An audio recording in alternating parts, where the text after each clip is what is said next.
नमस्कार, माझं नाव दीपा समीर मनेरी। मी सांगोलची आहे आणि 10वी मध्ये मला 97% होते। 8वी मध्ये मला 250 होते 300 पैकी। जिल्ह्यात माझा 33वा क्रमांक आला।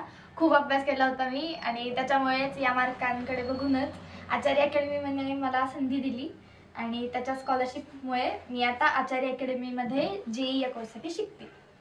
मग मी म्हणलं मला जेई करायचं आहे, कारण जेई म्हणजे मला रोबोटिक्समध्ये इंटरेस्ट आहे आणि त्याच्यासाठी मला जेई द्यावी लागली। मग इथे मग अकॅडमीमध्ये आम्ही जेईसाठी कोर्ससाठी साईन केलं आणि मग चालू झाला माझा प्रवास।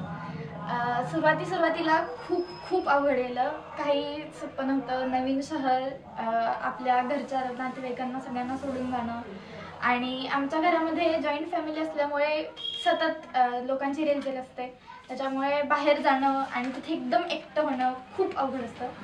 पण ठीक आहे, 2-3 महिने म्हणजे गेले, रडून सवरून गेले, छान गेले। सगळे शिक्षकही एकदम भारी होते, सगळे IITians। मुळात माझं IITच आहे। स्वप्न मोठे ठेवायचे असतात काय, एकदम सांगोला या छोट्याशा भागातून एकदम बारामतीला जाणं हे खूप अवघड होतं। तिथे मोठ्या गाड्या किंवा मोठ्या बिल्डिंग्स बघून असं वाटतं की आपण कोणत्या जगात आलोय, कुठल्या जगात आलोय। पण सुरुवातीला हे होतं, अवघड गेलं, खूप अवघड गेलं। पण आता त्याचं एक रुटीन लागलंय की आता बाकी काही नाही बघायचं, फक्त अभ्यास बघायचं। स्पर्धा खूप आहे, सगळे हुशार आहेत, एकदम हुशार आहेत। सगळे कसे आपापल्या शाळेतून पहिला नंबर काढलेले सगळे तिकडे येतात। तिथे गेल्यावर कळतं की खरं जग काय आहे। आर्थिक मदतीमुळे मी अकॅडमीत जाऊ शकले आणि तिथे एवढ्या चांगल्या शिक्षकांच्या मदतीने मी एवढी शिकले।